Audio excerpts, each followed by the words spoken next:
I'm just gonna get to the point right out of the gate here. The Enclave are overused. But Cell Block, I hear you say. they've only been used for 2 whole games as the antagonists. What do you mean they're overused? And to that I'd say, yes, young man, you are correct. But look, I think the Enclave is fun and cool, but post Fallout 2, I say enough is enough. I think the way that Fallout New Vegas handles the Enclave is the right way to go. A forgotten faction living in the past or trying to move past it. It works well with the themes of the game, and feels like a more realistic transition between Fallout 2 and Fallout New Vegas. I don't have any strong opinions about them in Fallout 3. It's okay, but the way they get used always just felt like fan service. Now, what I mean by the Enclave are overused mostly refers to quest mods, and man, there are a lot of Enclave-related quest mods. They're the perpetual cockroach we just can't seem to stomp out, which is ironic considering their armor reminds me of some big metal bugs. So for today's video, I'm going to be covering a selection of Enclave-related mods, but only a few of them, because if I did more than that, well, this video would be several hours long, and I do not have time to edit that shit. Let's go.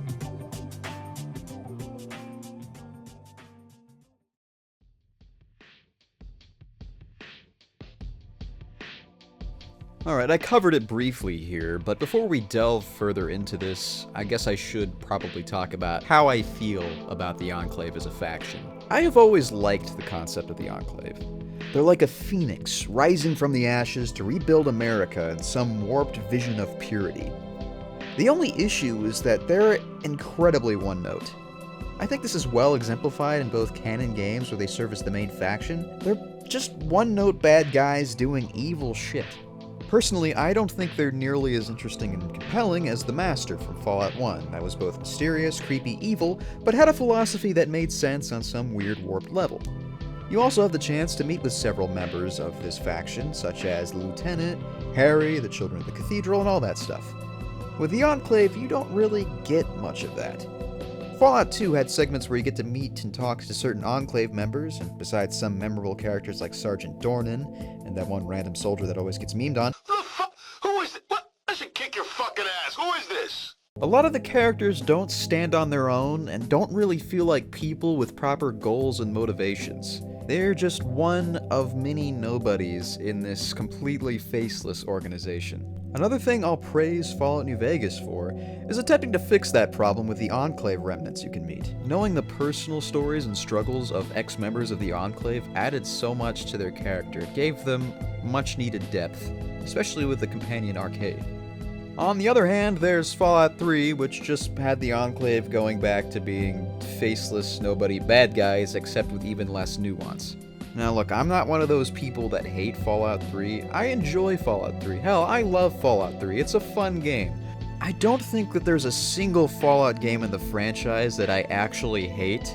I can find enjoyment out of every single entry into the franchise, and yes, even Fallout Brotherhood of Steel. But there's some games that I'll revisit far more often, and other games that, well, I mean, they're okay, but I wouldn't go out of my way to play them. Anyway, what I'm trying to say is that my criticism of the Enclave here isn't based on my opinions of Fallout 3 as a game. I'm just saying that, objectively, there is less Enclave content in terms of story over any other game. Besides John Henry Eden and Colonel Autumn, are there even really any Enclave members that you get to meet? Not really. I would say that Colonel Autumn is probably one of the worst Fallout antagonists ever. And while John Henry Eden is dripping with charisma, I couldn't tell you anything about him besides the fact that, spoilers, he's a computer. Anyway, my main major point here is the Enclave throughout the games have kind of just been these bland, generic bad guys. I'm pretty convinced that most people like the Enclave because the armor looks cool and Fallout 3 was their first Fallout game. It's a combination of nostalgia and just badass design. Like I said, I think they're cool, but I think the faction would really benefit from having characters. Understanding the Enclave from the perspective of a member, like as a person, rather than the faction as a whole. What motivates this person as opposed to the bland evil goals of the bad guys? What are their hopes? What are their dreams? How do they view the world? What do they think about before they go to sleep at night? Look, there's no denying that the Enclave is a really popular faction, and I would be completely surprised if they were excluded from the next Fallout game. But there are so many realms we can go into with the Enclave, and honestly, I don't think we're ever going to get to that point. So the way I see it, it's up to fans to add that bit of nuance to the Enclave faction. And, oh god, let's take a look and see how they did it, shall we?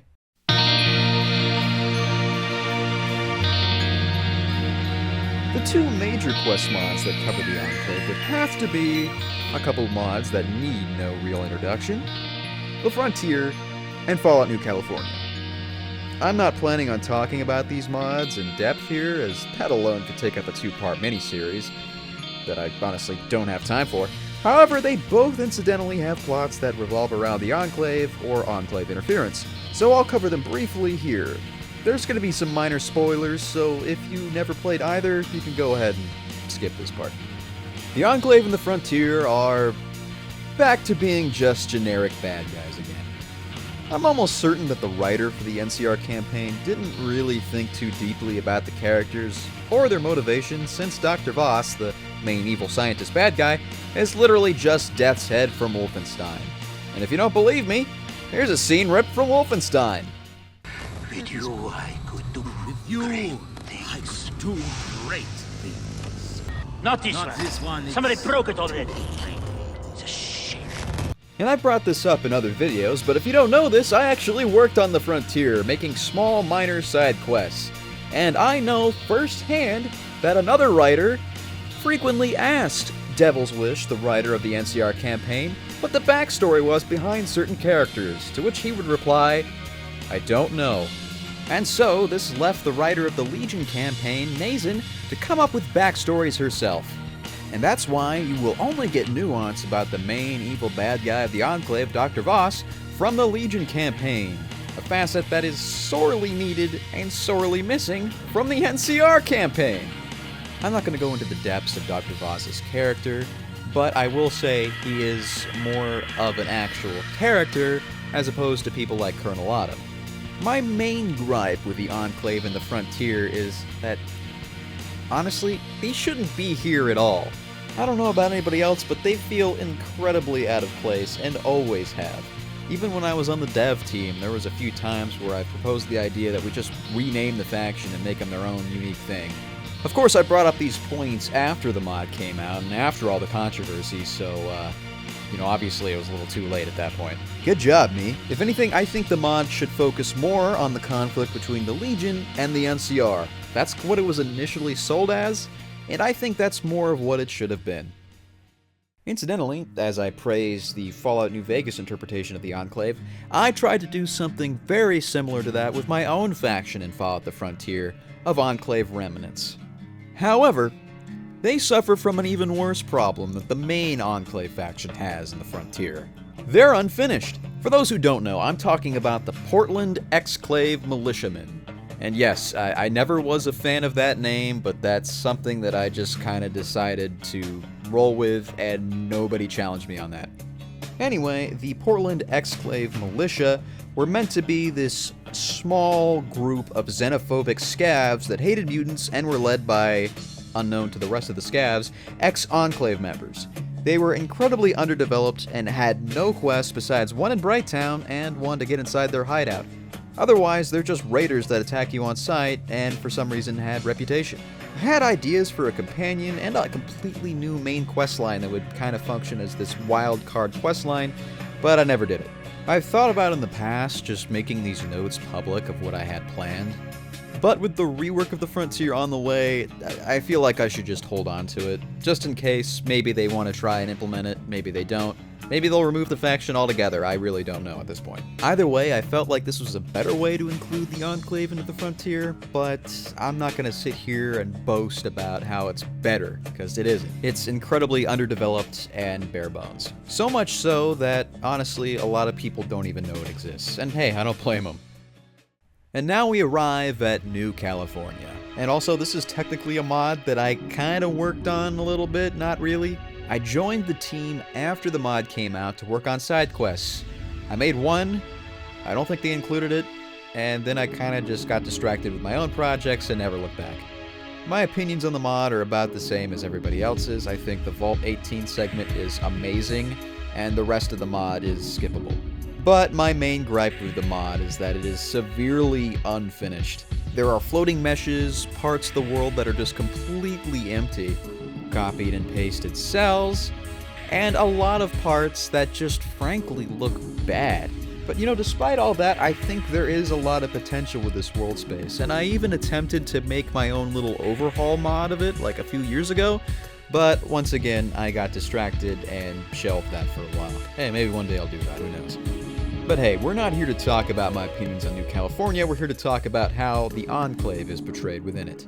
I do think the inclusion of the Enclave is better than the Frontier, but I still have my qualms with it. John and Chevy Bragg serve as the antagonists and the faction leaders present for this version of the Enclave.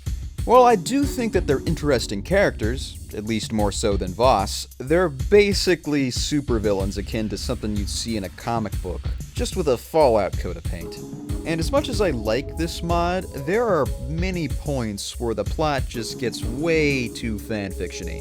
That goes for the Enclave's inclusion as well, and the inclusion of the remnants of the Master's army. The Enclave's strongest moment is in the beginning of the mod, like the rest of the mod, recruiting Vault Dwellers for their cause. It gives a sense that they're this army struggling for recruits, and it holds true their ideals of genetic purity and only recruiting the strongest Vault Dwellers.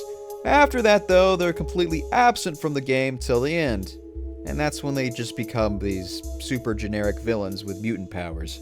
So yeah, New California does have its moments. The Braggs have personality. The early recruitment arc is solid. And I do respect the ambition. But ultimately, it falls into the same trap that so many Enclave mods do. It just can't resist turning them into a larger-than-life boogeyman instead of exploring what the Enclave would actually look like post-Fallout 2. Not a superpower, not a secret empire, just a broken ideology clinging to survival in a world that's moved on. Now that we've gotten the big ones out of the way, let's dive into a mod that's become something of a fan favorite in the Enclave modding scene. For the Enclave, made by Otolino and CNC. It's an older mod, but holy crap, look at those endorsements. I can't deny this thing came out at the right time and filled a desire players have been begging for. A joinable Enclave faction in New Vegas. I don't need to say it, but that's really the most successful recipe for mods. Give players something they always wanted, but never got from the base game. It's why New Vegas bounties blew up. It scratched an itch. And For the Enclave does just that as well. Just one I don't really personally like. The mod kicks off once you're level 10 and stumble across one of its entry points. Good Spring Cemetery, or one of the roads near Novak. I picked the cemetery. Upon arrival, a vertibird swoops in, and without much buildup, you're cordially invited to join the Enclave. And right out the gate, we fall into one of my most favorite Fallout mod writing traps, hero worship. Mr. Jameson. Ah, the courier. Oh, nope. I see you made it to Henderson in one piece. Who are you? I'm the mailman. Huh. They call So you're the me. courier. You must be the courier. It's a pleasure to finally meet. You must Been be here the every mailman. This is a surprise. There's my All mail. right, courier. And man, if they aren't as bad as the NCR and the Frontier with this shit. You're flown to Henderson Bunker, the main hub of the Reformist Enclave. It's where you meet General Jameson, leader of this Enclave 2.0, who immediately lore dumps a bunch of exposition on you before setting you off to do the real work. Asking around to see how you can help, I guess. Henderson Bunker is going to serve as your main hub area for the rest of the mod. And I'll be frank, I hate it. I think it's well designed with a decent layout, and maps if you get lost, it's just not really interesting to explore. Henderson Bunker is mainly just too large for its own good, so because of this, it just feels empty. You meet a handful of NPCs, but none of them really feel like people. They're just quest dispensers, functioning, but lifeless. The only ones who almost pass as characters are Operative Killian, who becomes a companion. He's just some grumpy guy with a cool gun, and really not much character development. Oh, and of course Colonel Dornan Jr. makes a cameo, because Enclave mods are legally required to reference Fallout 2. Oh my god. This also leads me to the voice acting, which is, yeah, it's pretty bad. Most of the mics sound awful, but when they don't, the voice is incredibly unfitting. General Jameson is probably the best out of everybody, but that's not saying much. Tell me, courier, do you know of the Hagel Eye?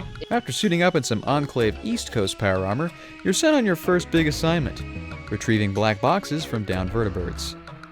The mission starts at the Mojave Outpost, apparently unnoticed by literally everyone despite the military wreckage being so goddamn close, and we continue to 2 more other crash sites. It's a basic fetch quest with no surprises or no real stakes. Not exactly thrilling stuff. Next up, an operation to secure an old Enclave refueling station so you can scavenge parts for a vertibird. Once again, another fetch quest, but now we get a bonus of a small dungeon, so that's cool. Then comes a mission to infiltrate the EPA labs outside of Bonnie Springs and recover some Chinese stealth armor. This is where things finally get to start feeling more distinct. The tone and atmosphere of the area is surprisingly well done. The vault-style interiors, overgrown tree caves, and eerie lighting to give it a much-needed flavor. It even features a solid boss fight against some plant ghouls and a remnant Chinese stealth operative, which is probably one of the biggest high points in this mod. But upon exiting, however, we finally meet the main antagonist of this series, the Richardson Elite. Think Enclave, but eviler. So we have this guy here who struts in with his ridiculous black and red color scheme that screams Sonic the Hedgehog OC energy. It's cartoonishly edgy, kind of hilarious, but not in a good way. Once that awkward introduction is over, it's time for another fetch quest. This time we're going to be clearing another facility the Enclave needs, this time given to us by a ghoul scientist named Dr. Strangelove. And no, this name does not reflect the film that it's referencing. She's not quirky, doesn't reference the film in any way, and has the personality depth of a wet sock. And the facility that she sends us to, / dungeon, it's fine, it's functional, but again, not particularly memorable. Things pick up a bit at the Searchlight Airport, which is now under Richardson Elite control.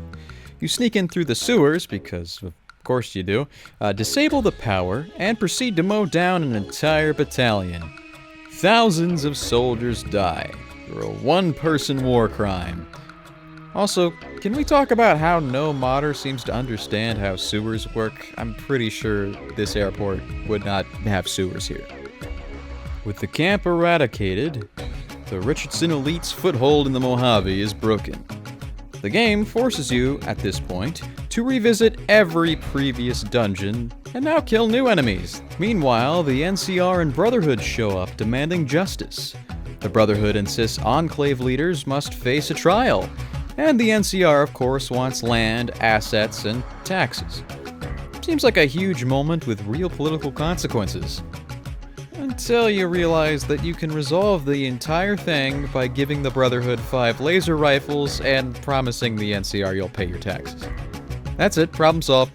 Complex geopolitical fallout reduced to a tech bribe and a vague IOU.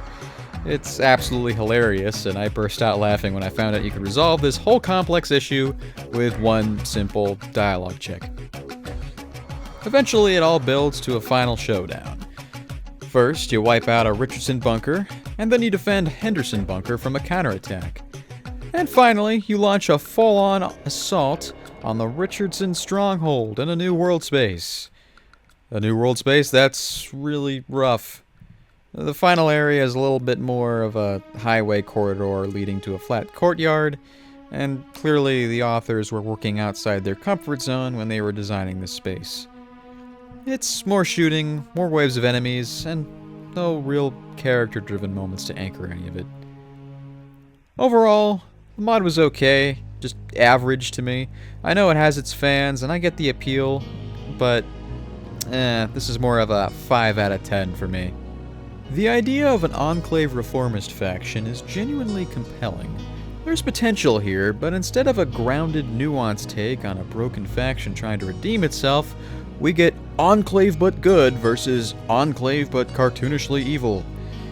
I hate to keep leaning on the word, but there's just not that much nuance here. The bulk of the gameplay boils down to filler, fetch quests, repetitive dungeon crawls, and busy work that rarely feels meaningful. I never felt like I was shaping the future of the Enclave or navigating any kind of ideological complexity, and that's a real shame, because that could have been the core of the story. Imagine the version of this mod where the reformist Enclave isn't just a military faction with a fresh coat of paint, but one actively working to re-enter the world, negotiating with the NCR, reckoning with past atrocities, and trying to survive without becoming their worst enemy. Instead, the mod only dips a toe into that idea near the very end, and even then, feels like a giant joke that's just resolved with a glorified bribe. There's potential here, but as it is, it's not really a mod I can really recommend.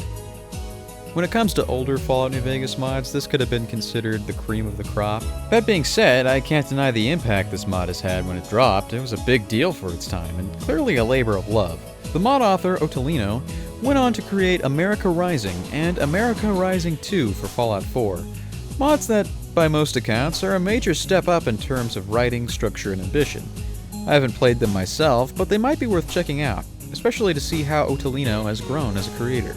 The guy's been modding since 2008, and that's a long history in this scene. And it's always interesting to see how a body of work evolves over time. Another mod I wanted to talk about isn't one that's that popular, but it was just strange enough that it warranted a mini review to include here. That's right, I'm talking about Enclave Hunter, a mod created by Odin's Word in the year of our Lord 2016. Like the name suggests, you're hunting Enclave in this mod, as they're back in the Mojave up to their old schemes. However, this mod also decides to include another faction as sort of a minor antagonist. The Institute! As well as the evil Brother Pimpotronic. Starting in the animal husbandry farm just outside Searchlight, you'll come across a woman dressed in black Chinese stealth armor with a snow camo sniper rifle battling Enclave soldiers. This is the titular Enclave Hunter, Dominika Rogova, or as the Enclave knows her, the Soviet Shadow. Oh no. The Enclave murdered her family in her hometown of Everwinter, Alaska, so she's out for revenge against the faceless organization, wiping them out wherever they go. I think this character really sets the tone for the mod right out of the gate.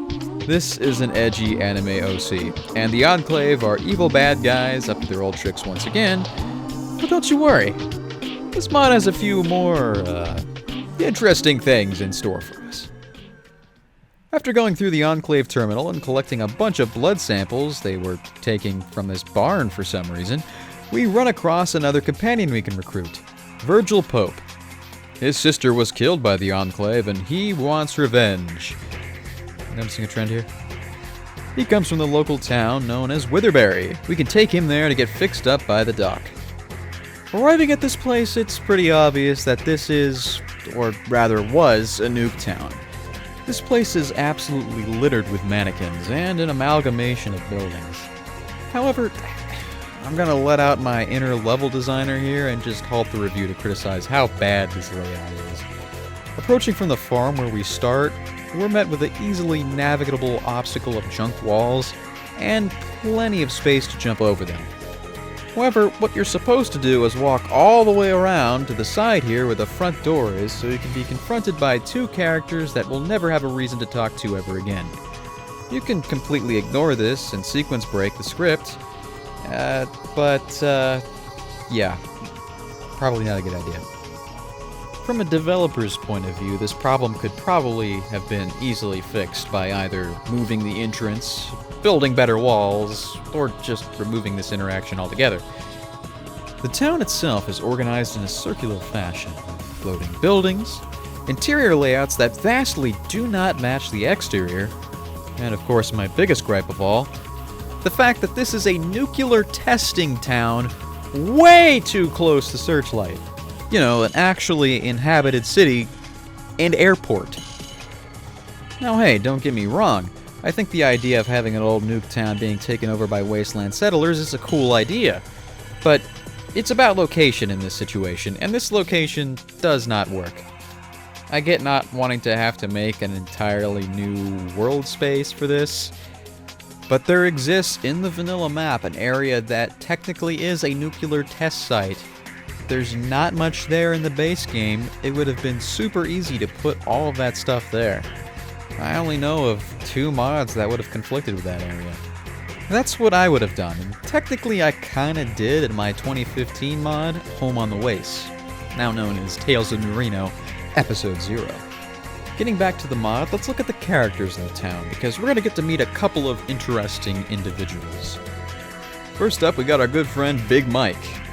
He's big, and his name's Mike.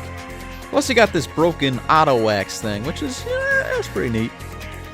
Then there's this malfunctioning handy bot that sells rotten food, which, that's a nice touch, I like that. My main problem is that the characters here, with a few exceptions, feel very exposition heavy, telling you their entire life story when they have no real reason to do so. This is another trait of quest mods that I don't really care for. Also in this town, there are a few side quests you can do. The aforementioned hairstylist / ex-con will give you a quest to retrieve her old con outfit from a barber shop in Freeside. There's another quest that you can get by rummaging around the mayor's room and finding a secret note that unlocks this quest. This is true. Oh, wait. Everyone in this town. No, No! we can What say the? this is true.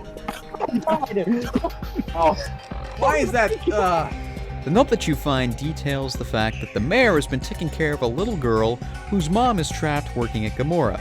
Unfortunately, this quest did not work, but functionally it would have worked exactly the same as Carlito's quest from the base game. At least I assume so. And lastly, there's one more side quest, and this is one that feels more pertinent to the town and more fitting to the area. Apparently the town's sheriff, Dolly, has gone missing, and you gotta track her down and find her. That one's kind of important, so we'll get back to that one. Getting back on track with the main quest, we continue the story by taking Virgil Pope to the hospital and gaining him as a full-time companion. He's not very interesting, and I kind of forgot he was in our party for most of the mod. We also hear about an Enclave vertibird that crashed nearby, thus providing us with our next lead. Heading there, we find a pile of half-naked women with energy weapons all over the crater. Oh, I'm sorry, were you not expecting that? Because I know I sure as hell wasn't. These women are reprogrammed sex bot synths known henceforth by the game as gynoids. Ew. Employed, of course, by the duplicitous Brother Pimpotronic. I guess Mr. Pimpotronic here was interested in getting some Enclave tech. And it's here where the quest has a massive tangent. We can either continue the quest to hunt down the Enclave at Searchlight Airport, or we can go after Brother Pimpotronic, learn more about the missing sheriff, and these mysterious synth-like robots. Anyway, my playthrough, I decided to go check out the main side quest here, which takes us to, the Wives Express Factory. oh! That's some Remember the advanced comment I food. said earlier about how I said this Sounds mod would hot. slip something into my drink? I decided to get the Brother Pimpotronic quest out of the way, and what proceeded was a nonsensical quest line involving finding out that the Sheriff of Witherberry, Dolly, is an escaped synth from the Institute. Finding out that synths were apparently a pre-war thing. Almost getting my stream demonetized in the process. Seriously, there was a lot of nudity in this. Why did this need to be here? You'll find even more later in this quest, and yeah, well, this part of the quest really just kind of came off as a bit creepy to me, making me a little bit uncomfortable, but I suppose it could be worse. When we finally face off with Brother Pimpotronic in a garden shop, we meet up and free Dolly, who is yet another companion added to our party. Okay, we got way too many companions here. Way too many. Dolly, of course, is another femme fatale character that's really forthcoming with exposition dumps and is wearing a see-through top. I don't know why we have another type of character like this. We already have Dominica as a companion. This might be overdoing it. At the very least, though, with Dolly, the mod author attempted to do some symbolization by having her carrying around a 9mm pistol that has a picture of the birth of Venus on it. Now that would have been really interesting if the symbolism wasn't literally spelled out to you word for word like every other plot element in this by Dolly. Also, she's using the child haircut, which looks kind of weird.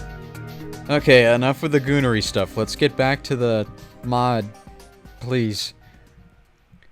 So we head into Searchlight Airport yet again, and god man, what is the deal with the Enclave taking over this place? We meet with the leader of the Mojave Enclave, Colonel Tanner. This next part is a dungeon, which is a really overtly large air traffic control tower that makes no sense. On this journey, we fight a couple of superpowered anime villains in Enclave gear, and finally reach the top, where Colonel Tanner falls to his death because for some reason the exterior of the actual tower was not there. There's also an optional area you can go to that has a group of Enclave scientists doing stuff, but I left them alone because, you know, honestly, I don't really even remember what they were doing. This mod's just kind of weird. It's a fever dream. It's a fever dream. Overall, this mod is just kind of an experience. It's not good. The plot is a badly written, edgy anime. The sexual content is just pure goonery and really creepy at times. The characters are bland, and the 3 new companions add nothing to the mod at all. They are literally meat shields that might sometimes interject, but their characters are mainly diminished by the fact that they have no voice acting, and they're just kind of generic. Dominica has the most interactions, but Dolly and Virgil Pope are just... I kind of forgot they existed. In my personal opinion, if you want to make a companion in this day and age, you gotta make them very interactable. They gotta react to the scenery, they gotta have a good perk, and they gotta be able to stand on their own. You know, have a character arc, a personality, certain reactions to things that the player does. You know, just have them not be a meat shield. Or at the very least, if you're not gonna do that, make them a temporary companion. It minimizes the amount of work that a companion needs. I do have to mention that this mod does add perks for its companions, but they don't actually do anything. There's one perk you can get from Dominica that literally does nothing but just reek of edginess. I don't mind edgy stuff, but this is just comically bad.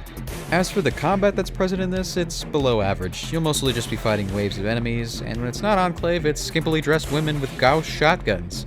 There are still a few things that I will praise, and I think that is a lot of the new assets this mod adds. Most of these are Nif Bash stuff or just existing models with new textures, but I do enjoy them nonetheless. The Institute rifle that you get is pretty good. The Enclave Wraith armor is also pretty cool. And there's even a new energy drink included in the mod called H-Bomb with its own custom texture and vending machine. Where have I seen that before? So, if you didn't know this already, the mod author Odin's Word, or Odin's Sword, I honestly have no idea, would go on to work for the Frontier, designing a campaign for the Crusaders of Steel. While I would say that the Crusaders of Steel and the Frontier is a dramatic improvement, and actually worth a playthrough, a lot of his design hallmarks are kinda present in that mod, such as over-exposition, content that people find questionable, and just a hint of anime edge. I haven't personally played the Crusaders campaign to its full extent, but from what I've seen, I do agree it is a total step up. And like I mentioned before, I do love to see how mod authors improve, and yeah, Open Sword definitely improved. Getting back to Enclave Hunter, I'm gonna have to give this mod a 3 out of 10. It's one of those so bad it's good experiences where I just could not help but laugh my ass off at some of the writing. It reeks of edgy teenager writing, and a lot of goonery. Still, I had fun playing this, and that's literally the only reason I'm talking about this, because you can't actually download this anymore. This was taken down. And you know, I think I understand why. I've only scratched the surface with Enclave mods that I've talked about here today. There are hundreds more mods that revolve around the Enclave or include the Enclave as an antagonist. Such mods like Plains of Betrayal, Death Song Brotherhood, and of course, one of my own mods, Open Waters. Now that doesn't mean these mods are bad. I think some of these are quite enjoyable, except Open Waters. Seriously, don't play that. I'm just really hoping for someone to try and make an Enclave mod and approach it from a different angle, because let's be real, it's always the same storyline every time and I'm a bit bored of it. I'd rather just have a new faction of baddies and just let the Enclave die as they should have in Fallout 2. I don't want people to walk away from this thinking that the overall message coming from me is don't write about the Enclave. If you're making mods, Make what you want to make. If you want to do something with the Enclave, then you do it. Go ahead, man. Nothing's stopping you. Write the story that you need to write. The only thing I'm really trying to convey here is that the Enclave has been overused in the same way over and over and over again. Generic, evil, bad guys. So if you're going to use the Enclave in your mods, try to do something new with them. Before the Enclave attempted to go there, but we still got evil Enclave guys. They just have to be human and different. Just do something different, please. Thanks for watching, everybody, and make sure to stay tuned for my next Fallout mod review, which, I don't know what I'm gonna do. Well, I'll leave it up to a poll. We'll see what happens. See you then. Well, whoever you are, I just dispatched a Verdi assault team to your location. Have a nice day.